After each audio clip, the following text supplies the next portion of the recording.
ॻोठाणनि जो ज़रई ज़मीन ते कब्ज़े ख़िलाफ़ एसएसपी ऑफिस ॾाढो एहतिजाज करे धरणो हयो।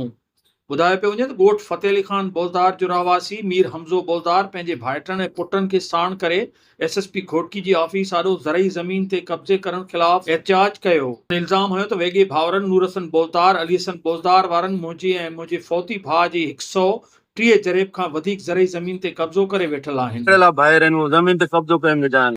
अॻु में बि अर्ज़ु कयो आहे तव्हांखे, पूरियूं एफआईआर 3 पहिरियों बि करायूं आहिनि। हाणे वरी कल्ह खां पोइ वरी भॼदा वधाइनि, हीअ फसल लबारो शुरू कयो बि भॻाइनि थाणे ते, हेॾे होॾे पुलिस ते, जाॾे काॾे का एफआईआर करायूं, हिननि खे भॼायूं जीअं हितां असां फसल खणी वञूं। हाणे असां हिते आया आहियूं त मुंहिंजी ज़मीन तो फसल ज़ोरे खणनि था, हुते कम हलेनि था।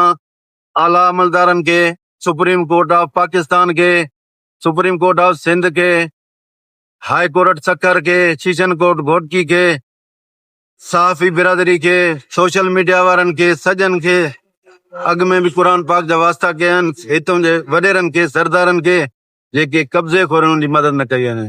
मुंहिंजा नंढड़ा आहिनि, तालीम खां महरूर आहिनि, मां वटि हिकिड़ो जरेब बि न आहे, सॼी ज़मीन ते कब्ज़ो आहे। मां अपील कंदुमि सॼे दोस्तनि खे, साईं तीता पगारे खे, साईं दस्तगीर जे मुरीदनि खे, जाफरिया सिका जाफरिया वारनि खे, चेची संगत मदद। ज़मीन बि असांजी ऐं असां मथां 3 एफआईआर दाख़िल करायूं वयूं आहिनि। गुज़िरियल ॾींहुं ज़मीन में लाबारो शुरू कयो अथऊं। हाणे असांखे हिरासत करण लाइ पुलिस वटि ॾे वठि करे असां मथां दबाव विझी फासाइण था चाहिनि। मूंखे ज़मीन ते अचणु नथा ॾियनि। अख़्तियारनि खां मुतालबो कयो आहे त ज़रई ज़मीन तां कब्ज़ो ख़तमु कराए इंसाफ़ कयो वञे। ॿी सूरत में एहतिजाज जो दाइरो वधायो वेंदो।